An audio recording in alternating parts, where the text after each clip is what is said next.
കേരളത്തിന്റെ വ്യാവസായിക വികസനത്തിൽ നിർണായക പ്രാധാന്യമുള്ള മേഖലയാണ് കഞ്ചിക്കോട്. മലബാറിന്റെ മുഖച്ഛായ മാറ്റുന്നതാകും സർക്കാർ ആവിഷ്കരിച്ച കഞ്ചിക്കോട് വ്യവസായ സ്മാർട്ട് സിറ്റി. 1,00,000 പേർക്ക് തൊഴിലും അതിലിരട്ടി പേർക്ക് അനുബന്ധ തൊഴിലും പ്രതീക്ഷിക്കുന്നതാണ് പദ്ധതി.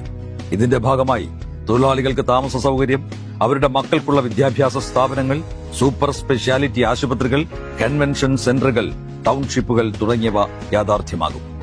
ബംഗളൂരുവിൽ തുടങ്ങി കോയമ്പത്തൂരിൽ അവസാനിപ്പിക്കാൻ കേന്ദ്രം തീരുമാനിച്ച ബംഗളൂരു ചെന്നൈ ദേശീയ വ്യവസായ ഇടനാഴി കഞ്ചിക്കോട് വഴി കൊച്ചി വരെ വ്യാപിപ്പിച്ചത് മുഖ്യമന്ത്രി പിണറായി വിജയന്റെയും വ്യവസായ മന്ത്രി പി രാജീവിന്റെയും ശക്തമായ ഇടപെടലുകൾ മൂലമായിരുന്നു.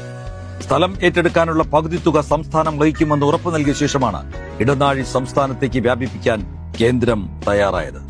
കേരളത്തെ വികസന മുന്നേറ്റത്തിലൂടെ മുന്നോട്ട് നയിക്കുന്ന സംസ്ഥാന സർക്കാർ ജനങ്ങളുടെ മികച്ച ജീവിത സാഹചര്യവും കൂടിയാണ് ഉറപ്പാക്കുന്നത്.